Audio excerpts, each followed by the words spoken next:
Back to Mostly True Psychiatry with me, Dr. Mellon. We are going to do a tour de force. We're going to start doing differential diagnoses. And this is a entire section of the DSM, anxiety disorders, all of them. This is going to propensity to be super boring. I'm going to try to not make it that way. Hopefully I set out the PowerPoints to where it'll be manageable. I'm going to jump around a little bit because this is actually a presentation in person that I'll be doing. So the DSM, right, has these big chunks, like you have paraphilic disorders, the fun ones, anxiety disorders, bipolar. So if we zoom in on just the anxiety disorders of the DSM, then we'll see like the 11 diagnoses that are part of that. I think I remember that correctly. So we're going to actually talk about each one of these in order, not this order, but just all the way through, one slide apiece. Jump past the questions. There we go. So I'm going to use this format for all the diagnoses. So there'll be a diagnosis at the top, the one we're talking about, so you can see it.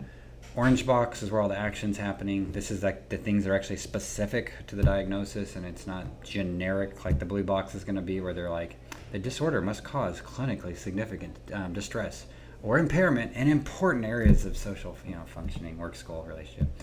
Can't be due to something else, like a different diagnosis. It's like, it's like, okay, fine. Like, so it's there, doesn't, but the orange is what we're going to focus on. So the lettering that exists here is what the DSM uses, so it won't be in order. So if it says like F right at the beginning, that's because they put duration on F, and I wanted to put duration right at the beginning because I don't want to talk about like the fifth step in. So I wrote it in just a way that I think it's easier to talk about the diagnosis. So let's get started. Generalized anxiety disorder. Most general of all these kind of things, it's just you are anxious, you are worried, you worry about lots of things, not one thing. It's not like I hate flying, or I hate dogs, or I hate, I'm scared of being separated from my attachment figure, whatever. It's just lots of stuff bother you. You're a little stress ball. And then they have the most generic symptom list ever, right? It's so it's 3 of 6 unless it's a kid, and then I don't even know how you're making the diagnosis even roughly accurately at that point. You'd be a tired kid and you just call it, I guess. But if you get 3 symptoms, the big ones, so they're very generic, right? You have restless, on edge, keyed up. Like, these are made up descriptive terms that are time sensitive in history of what people naturally say. So it's super arbitrary. They're not comfortable. They feel stressed, anxious. Fatigued, sure. Fatigued because they also probably have insomnia, so insomnia causes people to be fatigued. A big important thing is if the insomnia started with the mood disorder, and they have generalized anxiety, or they have an anxiety disorder, this is the only anxiety disorder that has insomnia as part of the actual symptom list. And if you don't sleep, irritability is a big issue, or if you're worrying about stuff and people aren't taking you seriously, you get irritable.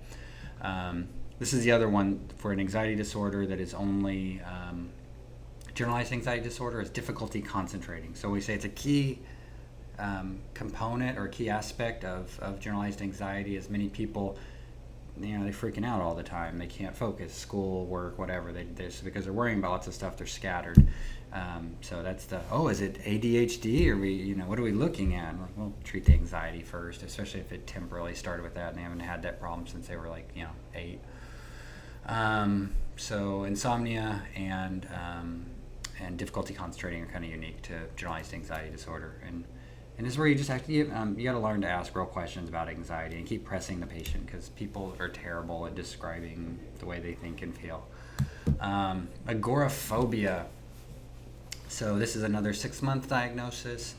It's basically you have situations that the patient's avoiding. They don't like them because maybe they panic in them sometimes, and then they're like horrified that they're going to be embarrassed in that situation because you don't want to go into a store. You start getting shaky, you flush, and then you freeze, right? And somebody's talking to you, you don't feel like you can move, and you're just so they're afraid of being embarrassed. They're like freezing and being incapacitated.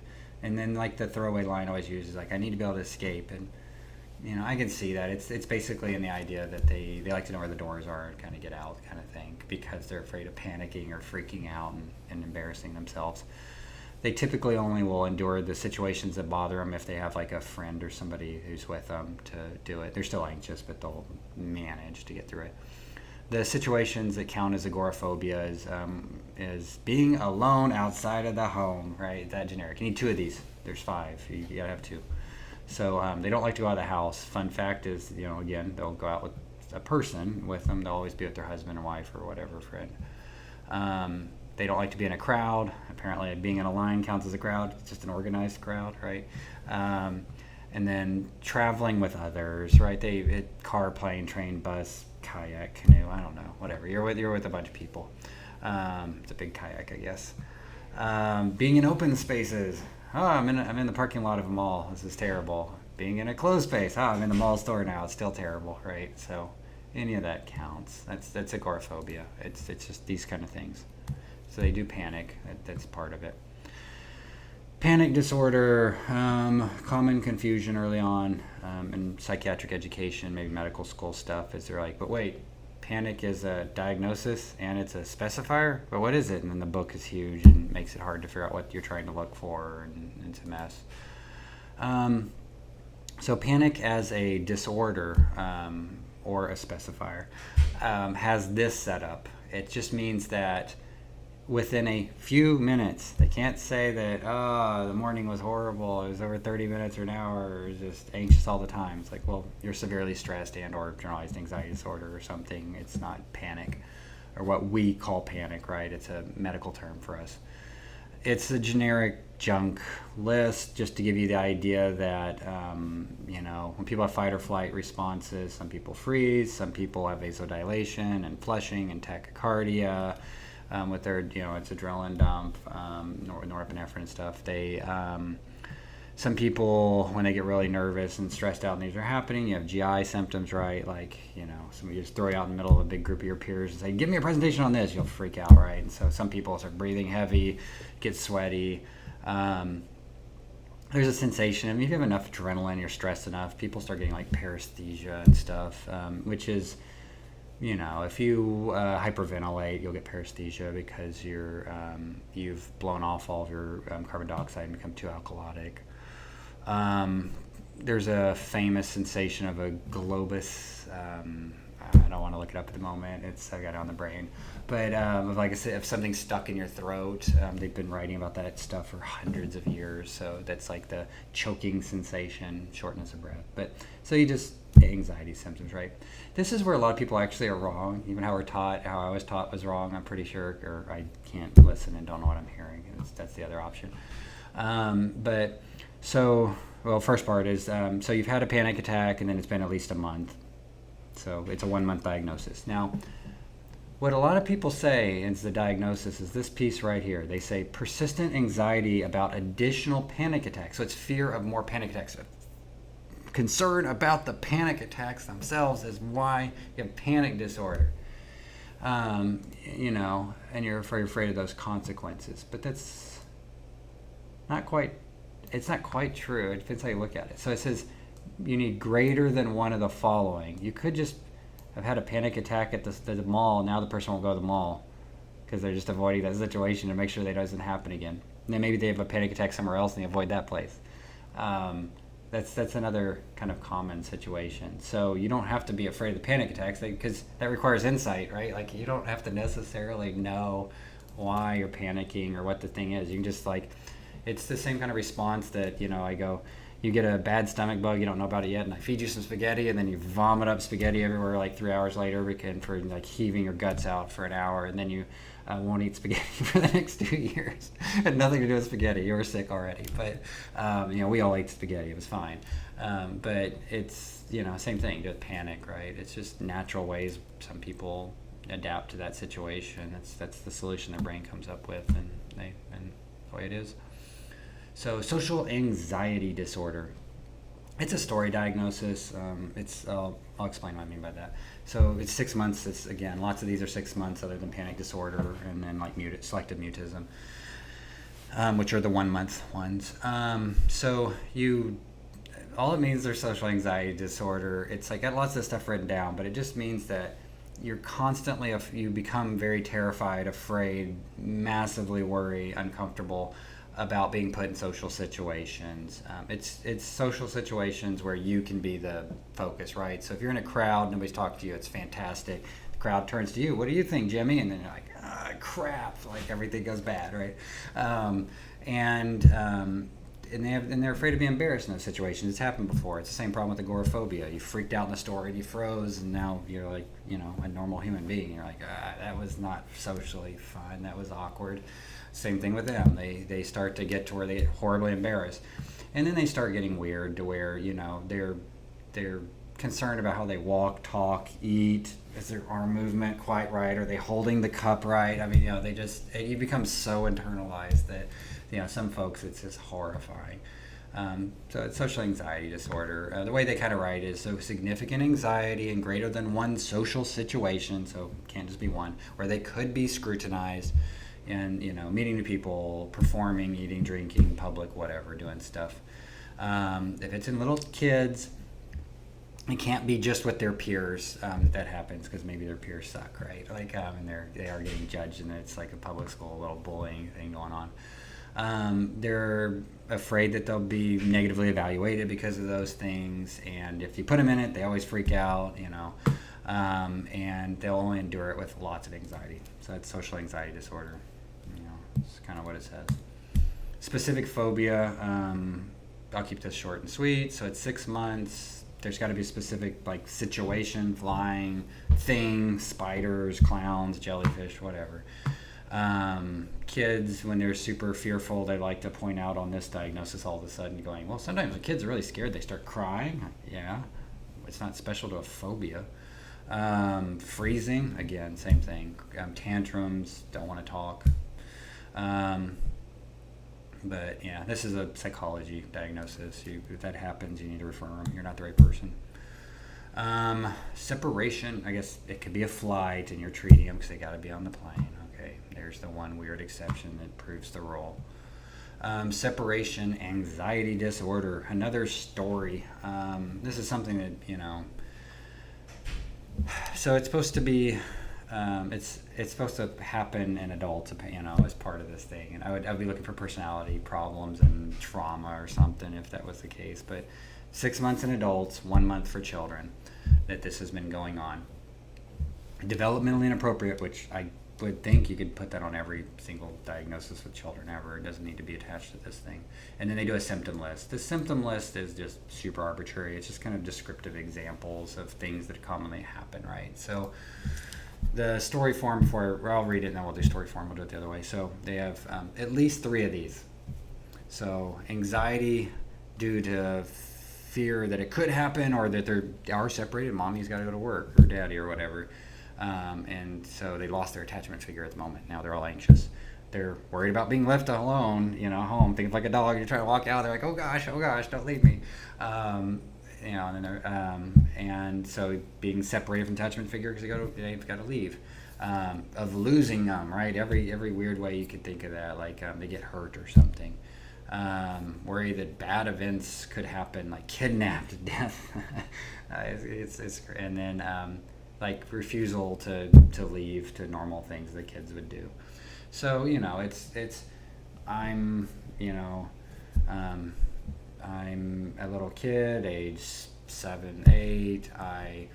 My parents are excited to be able to go on a vacation, and they want me to go to my maternal grandparents, who I see all the time. They live 2 buildings over from where I'm sitting right now. I visit there for dinner 5 days a week, and but I don't want to go there because parents are going, why are you doing this? And I'm always checking up on them. Are they okay, my parents? And they're doing the weird creepy kid thing. You're like, are you sleeping? Are you alive? Right?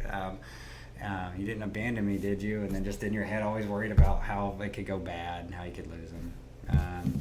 The other symptoms, I only read the first 5, are the other situations. They don't want to sleep away from home without the attachment figure. They can have nightmares, and then about it, and like, oh, they're leaving me, I'm abandoned. And then psychosomatic complaints, which this is all the diagnoses. It's pretty soft to throw it in here. Headache, nausea. They just start complaining of stuff. Little kids, they only have a few things they're going to be able to complain about. They're not going to be like, oh, I have a right orbital pain. It's a thunderclap headache. No, it's just nausea. I don't feel right. I feel sick. My stomach hurts. I have a headache. So they'll make complaints, just like you did when you tried to get out of testing at some point in grade school. or just school generally. Selective mutism, otherwise known as social anxiety disorder for kids. It gets its own special diagnosis, I guess, just because they don't want to talk. Occasionally it gets really weird. I've had a teenager, high school person who was still mute, kind of irritated with prior folks who treated this patient, the fact that they were still not talking. But so selective mutism is a month, not counting the first month of school. You can't go to school, and then you're like, I don't know any of these people. I don't want to talk. Like, you have to be there past a month, and then you count your month. Where they just won't talk, right? They'll talk at home. They're all chatty. They'll do stuff with their sisters and brothers and parents at home, and they're cracking jokes, or later on they're anxious and angry and other stuff. It persists because they're socially outcasted. They feel like a freak. They're afraid to talk with their peers because they haven't done it for years. If I do it now, they're gonna. Do you think I'm even weirder than I already am, or whatever's going on? And don't be a dirtbag. Don't pick somebody with autism or communication disorder, or who English or the language of where you're at is not the language they speak. It's a second language. Like, don't be a dirtbag. Like, those are obviously rollouts. Anxiety disorder due to another medical condition. Pretty straightforward. It's the idea is that any symptoms of anxiety or panic, doesn't matter what the symptoms are present. They're a significant part of the clinical picture, basically. And they have a medical condition capable of causing it, and temporarily it matches. So if you have pheochromocytoma and you're having the worst 5 minutes of your life right now because it feels like somebody just stabbed you with 3 EpiPens all of a sudden and you're about to have a heart attack, there you go. It's due to another medical condition. It's pheochromocytoma. And it's not, if it's a chronic medical issue and they've had it for 2 months and they're lost their leg, that's major depression or whatever, generalized anxiety at that point, whatever their problem is. But when it's temporarily kind of matched up with it, it's not a chronic situation. And the one important rule out right here to know is for the medical condition side, anxiety due to another medical condition. They can't be delirious. It doesn't count. It's just call it delirium and move on. There's no psychiatric disorders really to put at that point. It's just delirium. Okay. Substance/medication-induced anxiety disorder. Drug-induced, anxiety disorder. That'd be a little bit shorter and nicer, and would be willing to write it down. But so substances or medications, because medications are not drugs. So this, what you're looking for there is, again, any significant symptoms of anxiety or panic and a temporal relationship to a drug, just it's known capable of causing it, right? Which can be pretty broad because some people have weird reactions, right? One person's all stoner, relaxed when they're on marijuana, and the other person's like paranoid and anxious. So, and then the question is, but what if it's been a month? Is it still that they smoked crack for 5 days a month ago and they're still anxious? Just put a placeholder and wait and see if it's generalized anxiety disorder or whatever. There's not a right answer to it. Some things can last, like the famous thing of the 2000s and stuff. Like, if we get some really weird chemicals put them together and we do the bath salt, kind of angle that, some people could be messed up for a couple months in that kind of situation. Most of them not even. You're right. But that's possible. So if it's been longer than you're comfortable with, just don't change the diagnosis. Tell them you'll follow up again and figure out the next appointment. Because if it's, why do you have to have a hard 2-week piece to it? If you see them again 3 weeks later and it's gone, then you know the answer. There's no reason to get all bent out of shape trying to figure it out exactly at that exact day, because it might be literally impossible. It's just a made-up story you're going to tell on what it is. You might be right most of the time, but it's just there's no way you can know and when you're in the gray area for something. And then again, no delirium. So drugs, medication, medical disorders, you can't be in delirium. They like to point that out. And you only diagnose this because you're treating it. Otherwise, don't add these weird diagnoses to stuff. You just add it because you're giving them some buspirone or hydroxyzine or something and sending them out, or I don't know, maybe you're doing SSRI or something. It's just so you can justify giving it. So now we have other specified and unspecified. And if you're like me, you probably didn't know this for a very long time, really, what these two things mean.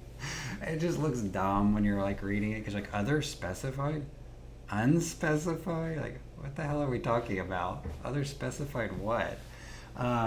So basically, here's how the two diagnoses work. They're all throughout the DSM. They're in every section. When they say unspecified, basically you have some criteria that means, you've got psychosis going on, anxiety, you've got some problems with depression, something going on.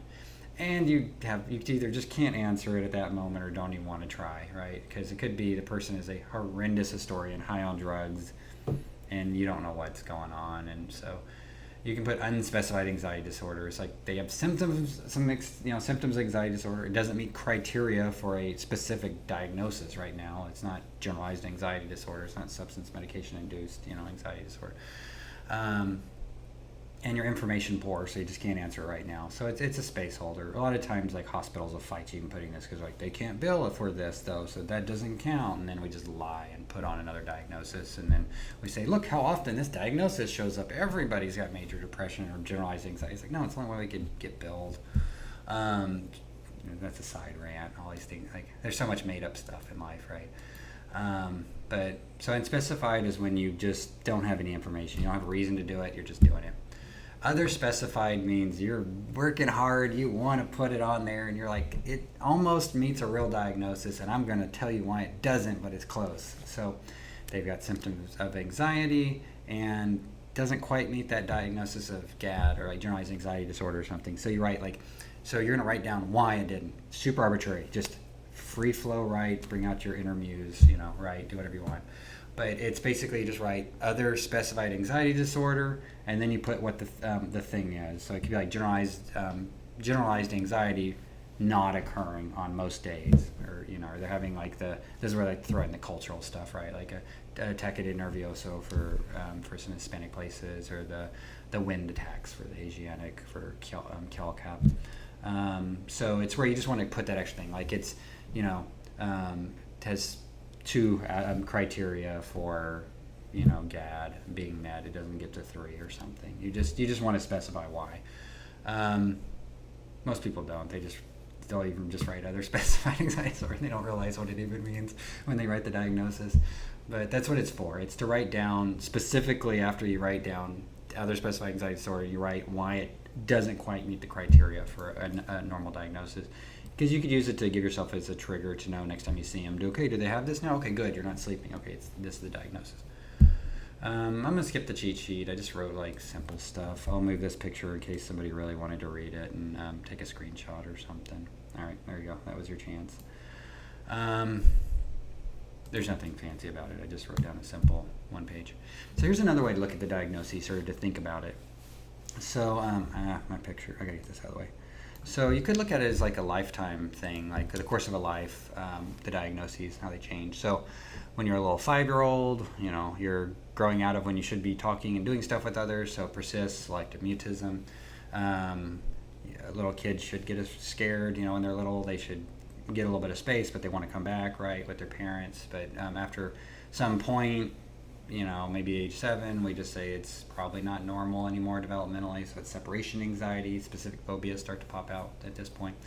And then when you're a middle school teenager, social anxiety becomes a disorder, becomes a problem because, public schools and kids are cruel and you're judged, and everything you do in life is like, did you get a high enough point? How did I measure up to the other person? It's just like constant. It's like they're built to make you uncomfortable. And then agoraphobia kicks in around age 20, when people really have that. Later in life is when you get panic attacks and GAD. They're not young people things. So most of the time somebody's saying they have panic disorder or something, or generalized anxiety disorder, and they're a teenager, they're 20, it's probably not it. It's just major depression with anxious distress or something else going on, or just adverse childhood events, right? You're trying to work your way through that, and it's adjustment disorders. If the person has a newly diagnosed anxiety disorder and they're at the later portion of their life, like 50s and beyond, it's probably generalized anxiety disorder. It's not panic attacks or anything else. If you're having one of these other things, you probably want to do more of a medical workup and try to figure out what's going on. All right, so here is how these two slides are going to work. There's going to be a line written here. I'm going to read it. I'll give you a couple seconds, and then we'll talk about what the diagnosis would be, or the ways you can think about it. I was probably supposed to write this down, so I'm going to cheat on the bottom to make sure we do this accurately, because I don't want to waste your time. So we're going to bring the bottom up so I can see as we do it. Okay. So here's you have a little panel on the right. You can see all the diagnoses. There we go. So in the green box, these are the diagnoses we're going to be using. So the first one says, I have panic attacks. The statement would be like, sometimes when I'm in a really bad situation, I get so overwhelmed, I can hardly breathe, and I'm afraid of dying. So they're having panic attacks, they're situational, and they got the bad symptoms of a panic attack, like they feel like they're suffocating or something. So the thing with panic attacks is it actually can be used as a specifier for basically all of the anxiety disorders. It's not a real specifier, but it says you can just write it afterwards, because you can say social anxiety disorder, then I put in here, do a play, and then I freak out and think I'm going to die. That doesn't mean I have panic disorder. It means you put me in that situation where I thought I was going to freak out and die because I was so stressed. So you can actually add panic. So it can either be panic disorder or it can be any anxiety disorder, and you just add with panic attacks. Panic attacks can happen with depression. Panic attacks can happen with PTSD, right? So it's not special to a one diagnosis. So panic attacks can actually happen in a lot of situations.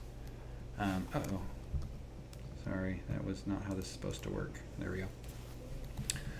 All right, self-confidence, self-image issues. It's kind of like a source of anxiety. Others won't approve of me. I move weird. I'm insecure. I'm unloved. I'm ugly.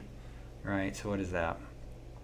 Which ones on the green box does that look like to you? So they're really concerned. They have low self-confidence, low self-image, those kind of things. So that's most likely going to be like a social anxiety disorder or a generalized anxiety disorder. It depends on how many symptoms you can get. If you have more worries, like they're getting 3-4 kind of things that they're worried about, then you probably moved over to generalized anxiety disorder. It's not uncommon for them to actually think really negatively of themselves, kind of built in with that anxiety. A lot of negative self-evaluation. Okay, let's go to the next one. Relationships is the source of anxiety. I can't maintain a relationship. I'm afraid of upsetting my partner. I worry about my kids and family. So again, it looks kind of like both. You need to look for the specific little symptom criteria for generalized anxiety disorder to separate it from social anxiety disorder. More likely, I would, because of the family side, if that's there, I would probably say social anxiety disorder. It depends. But just look for, like, they're not sleeping, they're stressed all the time, they're feeling tired during the day, and then that'll get you. None of those are symptoms of social anxiety disorder. So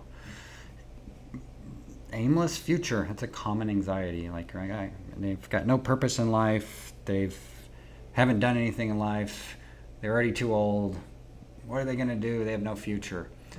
This is a classic piece of anxiety that people worry about, particularly with generalized anxiety disorder. Let me scroll down here. Okay. These are the kind of questions you should kind of look for and ask and try to pay attention to, because you need to know the sources of their anxiety. It's relevant. Finances. I don't have enough money. I'm gonna run out. I live in squalor. I'm so poor. Could be reality. And if it is, it's not a disorder. But if they're working the whole time, they've got money, they've always paid their bills, and they're still all freaking out on it, that's a generalized anxiety disorder kind of thing. Body image and weight. I'm too fat. I'm too skinny. I can't lose weight. I can't gain weight. I'm ugly. I'm weak. I don't look masculine, feminine, right? Whatever the body image thing is. So social anxiety disorder can get you there because you're just judging all your social situations all the time. Generalized anxiety disorder, very common.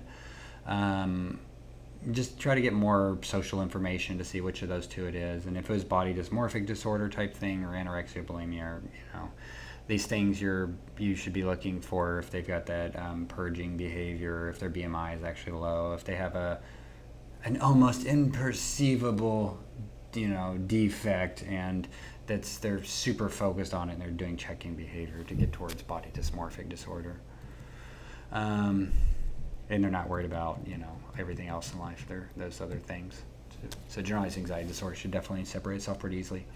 Work versus school, or work and school, sorry. I don't work hard enough. I can't manage my workload. I'm doing poor despite working so hard, right? Their just work is not going well. So that should put us back in the same setting with generalized anxiety disorder. I don't really believe the other things I wrote down here. I'm going to leave that generalized anxiety disorder. Negative evaluations. I can't eat in public because people will see I eat weird. I'm afraid to talk in groups, right? So definitely social anxiety disorder. All right, so there's the first page. There's the first one. Sleep. I won't be able to sleep well tonight, and then tomorrow is going to be even worse, and then I'm going to get fired and lose my job, and then we'll lose my house. Right, there you go. Generalized anxiety disorder. They're the only ones that have the big sleep problems. Because you're anxious at night, and that keeps you awake. And part of the story when you're trying to educate them, fix their sleep hygiene.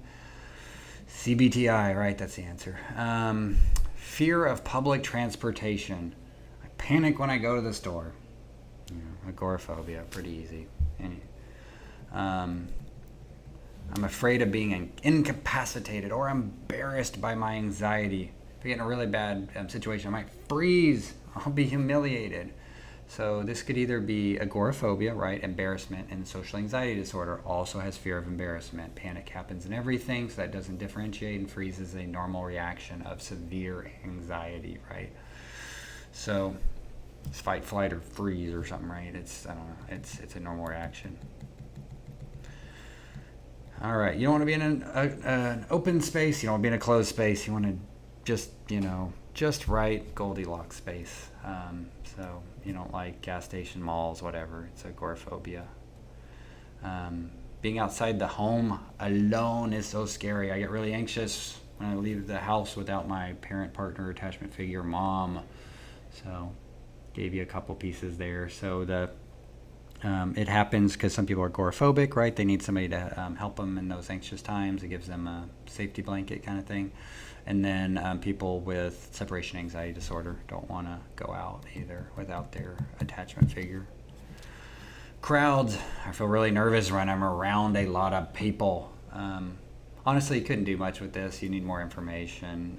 It is a part, right, for agoraphobia, but that doesn't tell you anything.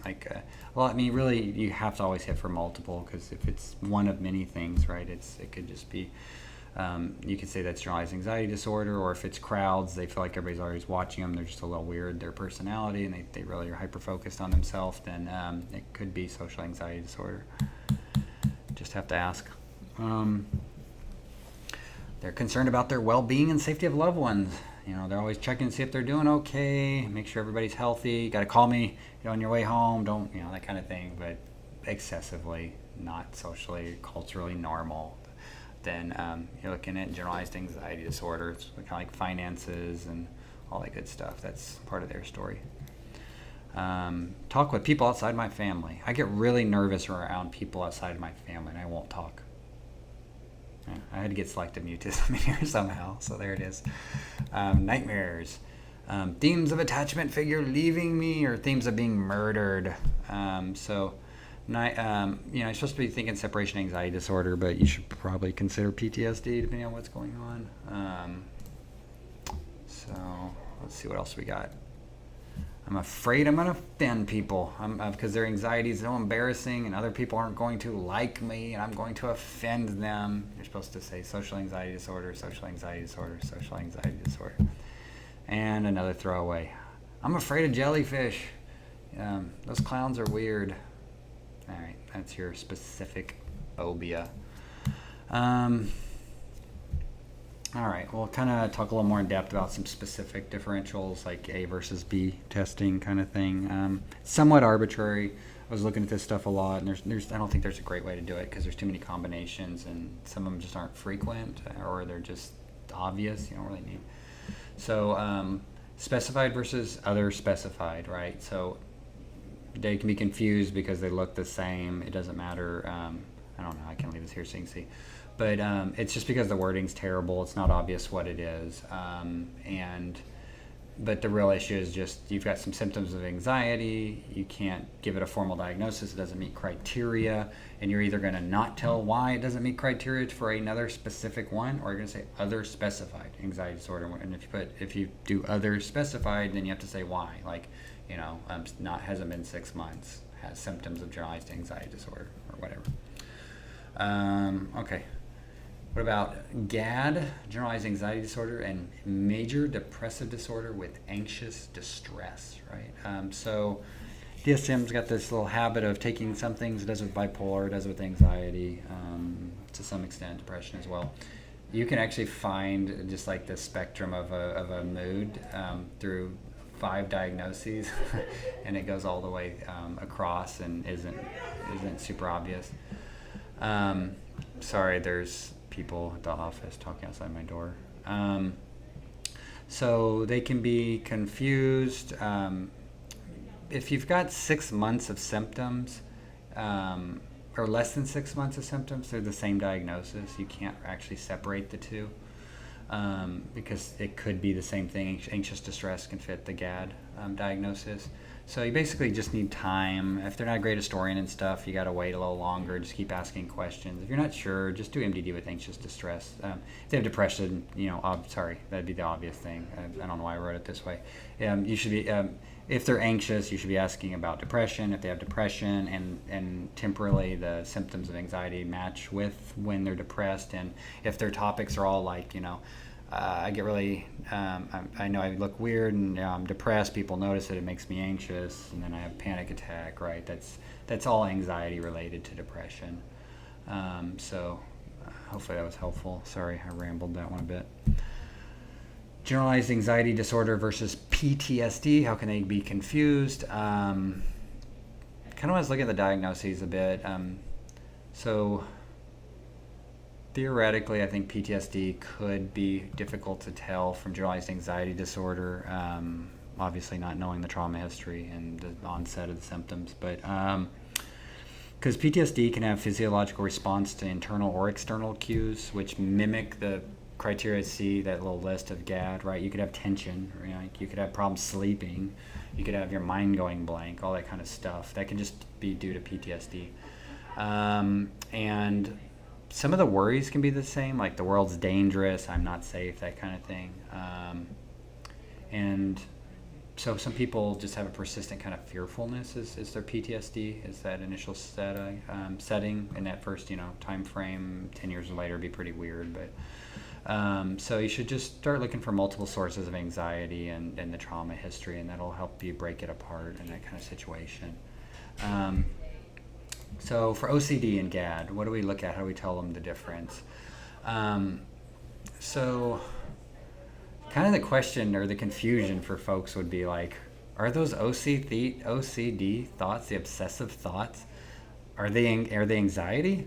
Like if you say, I'm afraid of stabbing my daughter with scissors, is that anxiety? Like, well, yeah. I mean, you're uncomfortable because of it.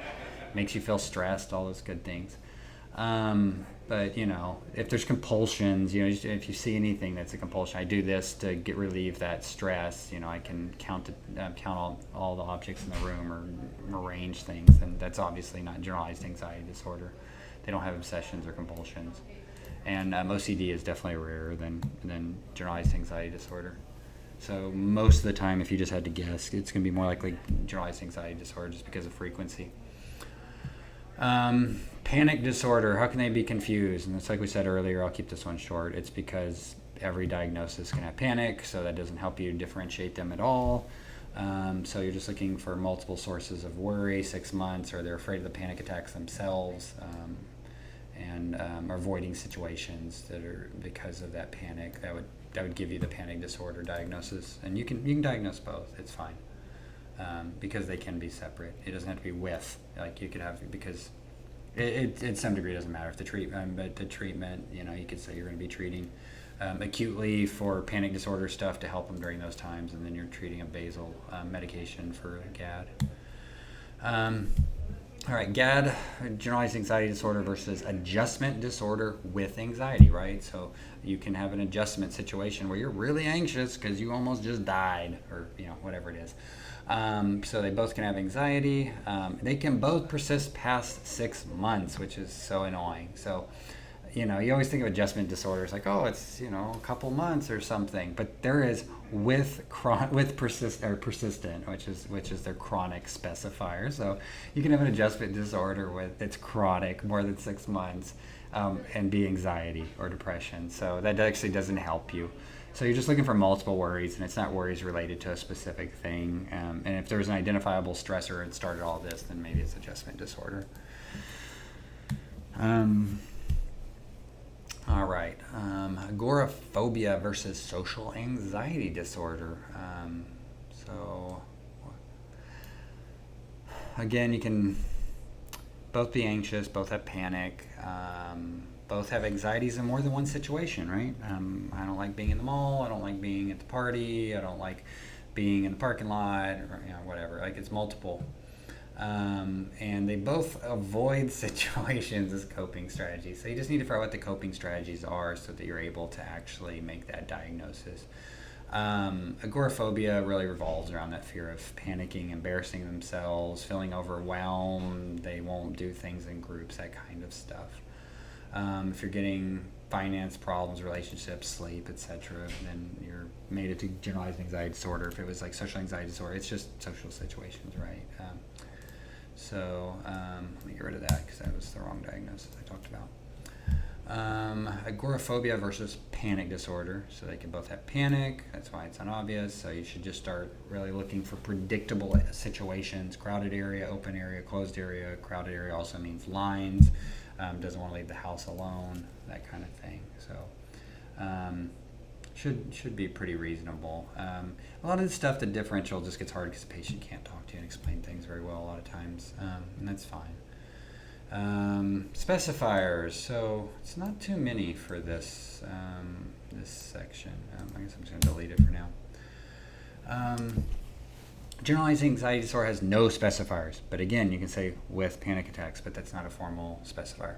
Panic attacks have none, but panic attacks themselves with panic attacks as a specifier. Agoraphobia, no specifiers. Nice, right? I don't have to worry about all this crap.